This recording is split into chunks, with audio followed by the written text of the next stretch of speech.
నమస్తే welcome to MLA జాతకం. This is Sumitra. స్వాతంత్రం వచ్చి ఇన్నేళ్లైనా ఆ నియోజకవర్గం పరిస్థితి మారలేదా? ఒక అడవి బిడ్డ నిండు గర్భిణి అర్ధరాత్రి హఠాత్తుగా నొప్పులు వచ్చాయి. అప్పటికప్పుడు ఎడ్ల బండిలో తరలించారు. ఆ దిక్కుమాలిన దారిలో గతుకులు పడ్డ రోడ్డులో పడరాని పాట్లు పడి మార్గ మధ్యలోనే ఆ తల్లి పురుడు పోసుకుంది. తల్లి బిడ్డ క్షేమంగా ఉన్నారు కాబట్టి సరిపోయింది, లేకపోతే ఎంత ప్రమాదం జరిగేది? ఒక 3 ఏళ్ల పసిబాలుడు జ్వరంతో బాధపడుతుంటే తండ్రి బైక్ మీద పట్నంలోని హాస్పిటల్కు తరలిస్తుండగా మార్గ మధ్యలోనే మరణించాడు. వర్షాలకు అధ్వానంగా మారిన రోడ్లపై ప్రయాణం కారణంగానే ఆ పసివాడికి నిండు 100 ఏళ్లు నిండిపోయాయి.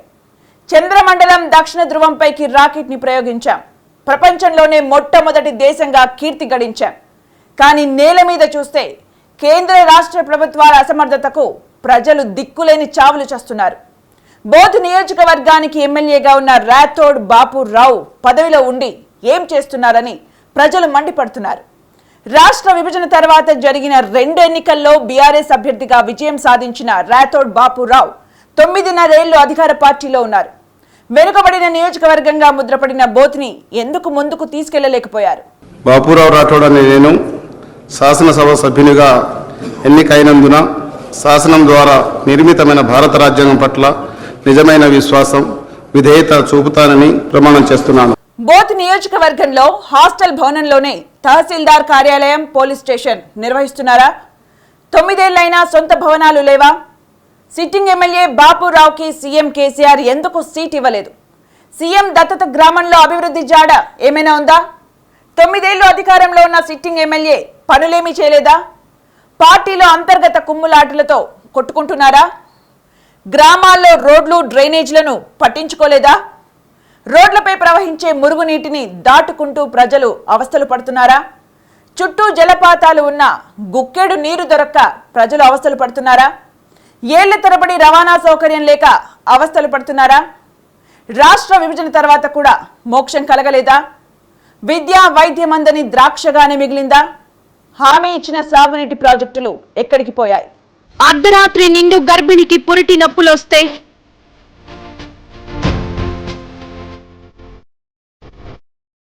కళ్ల ముందే నీళ్లు, ముందుకు సాగని ప్రాజెక్టులు. ఏ రహదారి చూసినా ఏమున్నది గర్వకారణం. తరాలు మారిన ఆదివాసీల జీవితాల్లో కానరాని వెలుగు.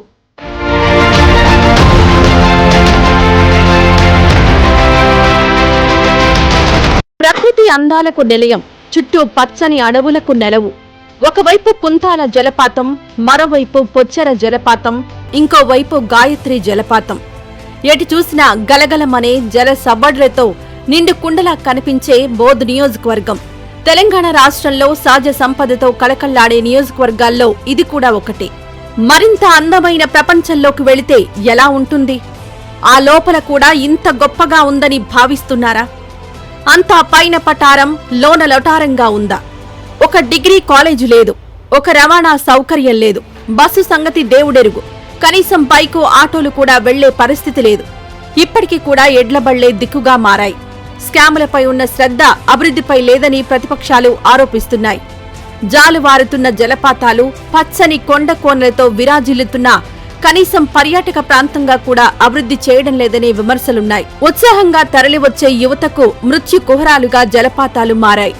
అక్కడ రక్షణ చర్యలు చేపట్టడంలో ఎమ్మెల్యే విఫలమయ్యారని అంటున్నారు.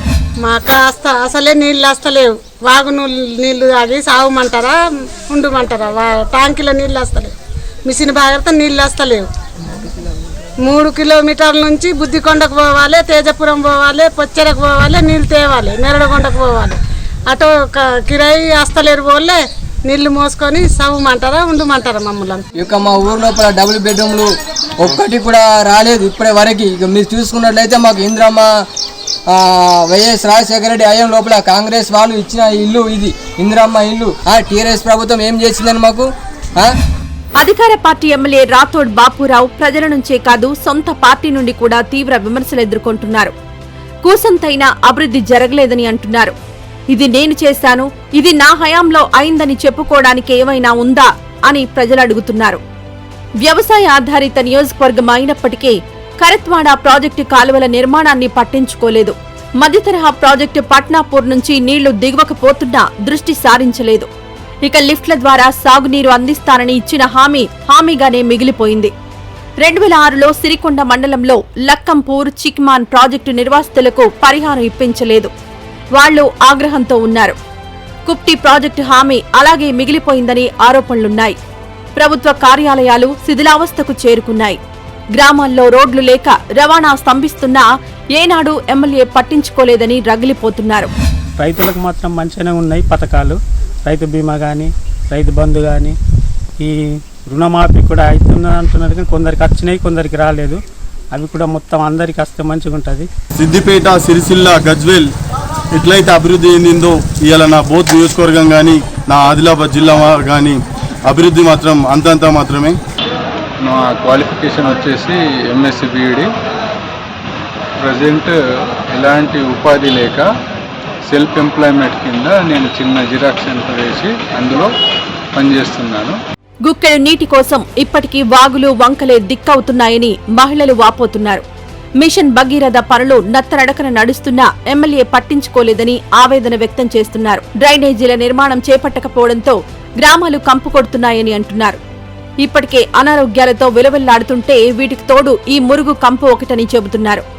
ఇక విద్య, వైద్యం అందని ద్రాక్షగానే ఉందని చెబుతున్నారు. స్వాతంత్ర్యం వచ్చి ఇన్నేళ్లైనా అంబులెన్స్ వెళ్లలేని గ్రామాలు ఎన్నో ఉన్నాయని చెబుతున్నారు. పైకి మాత్రం డబ్బా కబుర్లు చెబుతారని, లోనికొచ్చి చూస్తేనే అసలు సంగతులు తెలుస్తాయని అంటున్నారు. మేడి పండు చూడు మేలిమయుండు, పొట్ట విప్పి చూడు పురుగులుండు అనే సామెత ఇక్కడ అక్షరాలా సరిపోతుందని వ్యాఖ్యానిస్తున్నారు. వైద్యం విషయంలో మాత్రం ఎమ్మెల్యేపై రగిలిపోతున్నారు. ఇక కరెంటు కష్టాలు చెప్పనలవి కానివని అంటున్నారు. రాత్రైతే చాలు బిక్కుబిక్కుమంటూ గడుపుతున్నామని ఆవేదన వ్యక్తం చేస్తున్నారు. మా చించలి గ్రామంలో ఒక నెల వాటర్ రాస్తలేదు. మరి వాగులో నీళ్లు తాగుతున్నాం సార్. మరి మాకు ఎట్లా కావాలా పరిస్థితి? పిల్లలు హాస్పిటల్లో తీసుకుపోతున్నారు, జ్వరాలకి పిలుసులో పడుతున్నారు. పిల్లలకు ఆరోగ్యంగా ఉండాలంటే వాటర్ అయితే సప్లై కావాలి కదా. ఎన్ని రోజులు ఇట్లా? సర్పంచ్ ఏం చేస్తున్నాడు, సెక్రటరీ ఏం చేస్తున్నాడు, మండలం నుంచి ఎంపీడీఓస్ ఏం చేస్తున్నారు? బోతు నియోజకవర్గంలో వాస్తవాలు ఎంత కఠినంగా ఉన్నాయో చూస్తుంటే ఆందోళన కలగక మానదు. మరి అక్కడ ప్రజలు ఇన్ని అసౌకర్యాల మధ్య ఎలా జీవితాలను వెళ్లదీస్తున్నారు అనేది చూస్తుంటే కళ్ళు చెమర్చక మానదు. ఒక నిండు గర్భిణి, ఒక 3 ఏళ్ల చిన్నారి, ఇంకా వెలుగులోకి రానివెన్నో అక్కడ నిశ్శబ్దంగా అడవిలో కలిసిపోతున్నాయి. 1962లో బోధ్ నియోజకవర్గం ఏర్పడింది. బోధ్, నేరేడిగొండ, ఇచ్చోడ, బజార్ హత్నూర్, గుడి హత్నూర్, తాన్సీ, తలమడుగు, భీంపూర్, సిరికొండ, కొత్తగా సోనాల ఇలా 10 మండలాలతో నిండి ఉంది. మొత్తం 171,000 మంది ఓటర్లున్నారు. 1962 నుండి 13 సార్లు ఎన్నికలు జరిగితే 5 సార్లు కాంగ్రెస్, 5 సార్లు టీడీపీ, 3 సార్లు బీఆర్ఎస్ గెలిచింది. బోధ్ నియోజకవర్గంలో 40% గిరిపుత్రులు, 21% లంబాడాలున్నారు. ప్రధానంగా ఇక్కడ పత్తి, సోయా, వేరుశెనగ పంటలు పండిస్తారు. ప్రత్యేక రాష్ట్రం సిద్ధించిన తర్వాత ఈ అస్తిత్వం కోసం, ఆత్మగౌరవం కోసం చేసిన మా పోరాటం దీనికో తెరపడుద్ది అనుకున్నాం. కానీ 9.5 సంవత్సరాలుగా అభివృద్ధి అనేది ఎక్కడేసిన గొంగడి అక్కడలాగానే ఉండిపోయింది. ఈ గ్రామం కనీసం 30 సంవత్సరాల నుండి ఇదే పరిస్థితి ఉన్నది. డెలివరీ కేసు ఉన్నా కూడా ఎడ్ల బండ్ల మీద రాకడ మళ్ళా సాకిర, కనుగుట్ట ఆ వైపు నుంచి పోతాం. మళ్ళీ మేము కాలినడకతో పోవడం, కనీసం సరుకులకు కూడా మాకు అన్ని ఇబ్బందులే అవుతున్నాయి. కానీ ఏ ప్రభుత్వం కానీ ఏ నేత కానీ ఎటువంటి సహాయం చేయలేదు. సీఎం కేసీఆర్ పథకాలైన వృద్ధాప్య పెన్షన్లు, రైతు బంధు, రైతు బీమా, షాదీ ముబారక్, కళ్యాణ లక్ష్మి, రుణమాఫీ, గృహలక్ష్మి, దళిత బంధు, బీసీ బంధు తదితర పథకాలు ప్రజలకు అందుతున్నాయని అంటున్నారు. వీటితో పాటు కేసీఆర్ ఇమేజ్ ప్లస్ అవుతుందని అంటున్నారు. ఇన్ని ఉన్నా సిట్టింగ్ ఎమ్మెల్యే గెలిచే అవకాశం లేకపోవడంతో సీఎం కేసీఆర్ సీట్ ఇవ్వలేదని అంటున్నారు. నేరేడిగొండ జెడ్పీటీసీ అభ్యర్థిగా ఉన్న అనిల్ జాదవ్ ను బీఆర్ఎస్ అభ్యర్థిగా ప్రకటించారు. సిద్దిపేట, సిరిసిల్ల, గజ్వేల్ ఎట్లయితే అభివృద్ధి చెందిందో ఇవాళ నా బోత్ నియోజకవర్గం కానీ, నా ఆదిలాబాద్ జిల్లా కానీ అభివృద్ధి మాత్రం అంతంతా మాత్రమే. బోత్ ఇది పేరుకు మాత్రమే నియోజకవర్గ కేంద్రం. ఇది నిజంగా నియోజకవర్గ కేంద్రంగా కారావాలంటే ఇక్కడ ఉండాల్సినటువంటి ప్రభుత్వ కార్యాలయాలు అన్నీ కూడా ఉండాలి. బజార్ హత్నూర్, గుడి హత్నూర్, తలమడుగు, భీంపూర్ మండలాల్లో కిడ్నీ వ్యాధిగ్రస్తులున్నారు. ఇక్కడ ఫ్లోరైడ్ భూతం కోరలు చాచింది. భగీరథ నీళ్లు ఇప్పించే ప్రయత్నం చేయకపోవడంతో ఊళ్లకు ఊళ్లే ఖాళీ చేస్తున్నారు. చావాలా బతకాలా అని మహిళలు ఆగ్రహం వ్యక్తం చేస్తున్నారు. ఇప్పటికీ ఎన్నో గ్రామాలకు రోడ్డు సౌకర్యం లేదు. ఎడ్ల బండ్లే వారికి అంబులెన్స్ గా ఉపయోగపడుతున్నాయి. భూమి మీద నూకలుంటే బతికినట్టు, లేదంటే లేనట్టుగా ఆదివాసీలు దుర్భర జీవితాలను వెళ్లదీస్తున్నారు. ఎమ్మెల్యే బాపురావు మీద అవినీతి ఆరోపణలకు కొదవలేదు.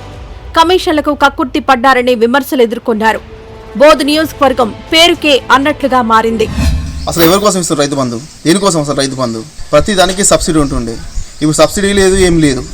అసలు ఎందుకోసం ఈ రైతు బంధు? ఈ రైతు బంధు ఇచ్చే బదులు మాకు సబ్సిడీ ఇస్తే బాగుంటుంది.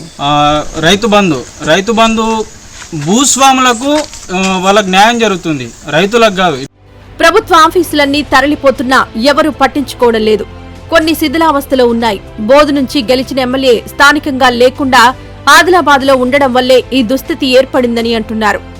బోధ్ బస్టాండ్ ఆవరణ కబ్జాకు గురైనా ఎవరూ పట్టించుకోవడం లేదని అంటున్నారు.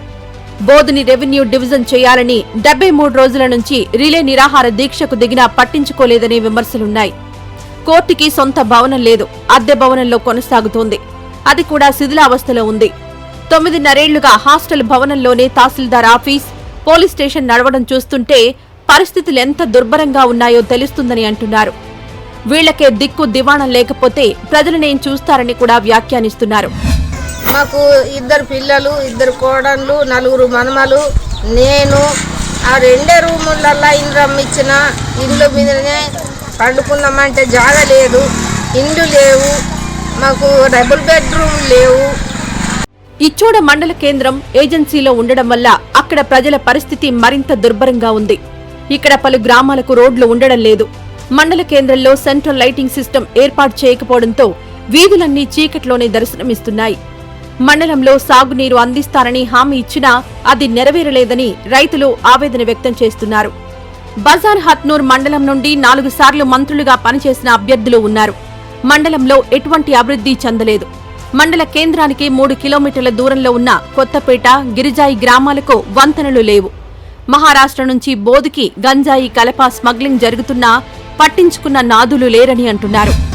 తెలంగాణ వచ్చిన తర్వాత 2 పర్యాయాలు టికెట్లు కేటాయించి మంచి మెజార్టీతో గెలిచిన తర్వాత మరి 2 పర్యాయాలు మేము వెనుకబడ్డ ఈ బోధ్ నియోజకవర్గం, మారుమూల ప్రాంతం, మహారాష్ట్ర పక్కకున్న ఈ ప్రాంతం, వాటిని ప్రత్యేక దృష్టి సారించి గౌరవ ముఖ్యమంత్రి గారు మమ్మల్ని సహకరించి ఏది అడిగినా కూడా కాదనకుండా మరి అన్ని విషయాల్లో మేము చెరువుల నిర్మాణం కావచ్చు, ప్రాజెక్టుల నిర్మాణం కావచ్చు, రోడ్ల నిర్మాణం కావచ్చు, ఇవాళ అనేక గ్రామాలకు రోడ్లు లేని గ్రామాలు, ఆదివాసీ గ్రామాలు, డెడ్రా కావచ్చు, మరి గిరిజాయి కావచ్చు, మన్కాపూర్ కావచ్చు, ఇంద్రానగర్ కావచ్చు, ఉమర్డా కావచ్చు, వజ్జర్ కావచ్చు, ఇటు తలమడుగు మండలంలో మరి రత్నాపూర్ కావచ్చు, ఒగర్వాడి కావచ్చు, మరి భీంపూర్ మండలంలో కొజ్జన్గూడ లాంటి అనేక గ్రామాలు ఉన్నాయి.